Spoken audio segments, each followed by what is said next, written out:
Actually இந்த video வந்து இந்த ப்ரஷ் பற்றி பேசுகிறது தான் எடுக்கலான்னு நினச்சேன்.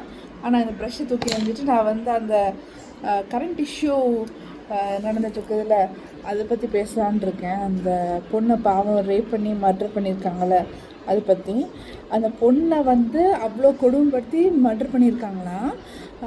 அப்புறம் மர்டர் பண்ணிவிட்டு கொஞ்சம் கோவர்க்கர்ஸ் வந்து இந்த மாதிரி சேட்லாம் இருக்குங்க, சேட் ரூமில் they will be communicating with others இல்லையா, அவங்ககிட்ட சொல்லியிருக்காங்க அந்த பொண்ணு ஒரு சைக்கோ, கெட்ட வார்த்தையில் யூஸ் பண்ணுவான் அப்படின்னு.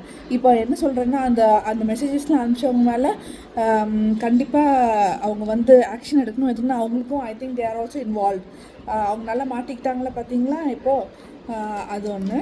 அப்புறம் இன்னொன்று என்னென்னா, இந்த மாதிரி பொண்ணுங்க வேலை பண்ணும்போதும் நைட் டியூட்டி பண்ணும்போதும் they have to have someone who they nominate as a security guard or someone who they nominate as a security person that they like to be around during night times when they feel safer around these people, or they have to allow their parents to one second, I'm getting a call. They have to have their parents accompany them. அதுதான் நானும் எங்கள் அம்மாவும் பேசிக்கிட்டு இருந்தோம். எங்கள் அம்மா தான் சொன்னாங்க பேரண்ட்ஸ் விட்டால் நல்லா இருக்குங்க அப்படின்னு சொல்லிட்டு. அவன் பேரண்ட்ஸ் விட்டால் சேஃபாக இருப்பாங்களே அப்படி ஒன்று. அப்புறம் இன்னொன்று என்னென்னா, அந்த ஃபாரன்சிக்ஸ் ரிப்போர்ட் ஃபஸ்ட்டு என்ன சொல்லியிருக்காங்கன்னா, இது வந்து சூசைடுன்னு சொல்லிட்டு இருக்காங்க. அந்த பிரின்சிபல், அந்த நாயி பிரின்சிபல் வந்து சூசைடுன்னு சொல்லியிருக்கான். அப்புறமா தான் ஃபாரன்சிக் ரிப்போர்ட்டில் வந்து it's a murder, gang rape murder அப்படிலாம் உண்மையெல்லாம் வெளியே வந்துக்கிட்டு இருக்கு. ஓகேவா? அப்போ அந்த ஃபாரன்சிக் ரிப்போர்ட் பர்சன் மேலே எவ்வளோ ப்ரெஷர் இருந்திருக்கும் மேலே அதிகாரிங்கிட்டு இந்த இதை மறைக்கிறதுக்கு.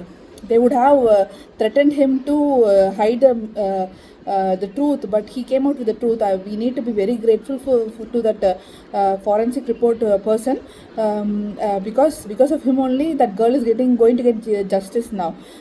இந்த மாதிரி டாக்டர்லாம் எல்லாரும் சேர்ந்து நாங்கள் பார்க்கவே மாட்டோம் அப்படின்னு சொன்னாங்கன்னா, நாங்கள் பேஷண்ட்ஸே பார்க்கவே மாட்டோம் அப்படின்னு சொன்னாங்கன்னா தான் இந்த கேஸ் சீக்கிரமாக மூவ் ஆகும்.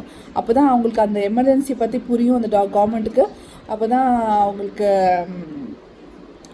சீக்கிரமாக அந்த கேஸை வந்து முடிக்கணும்னு, சீக்கிரமாக அந்த கேஸை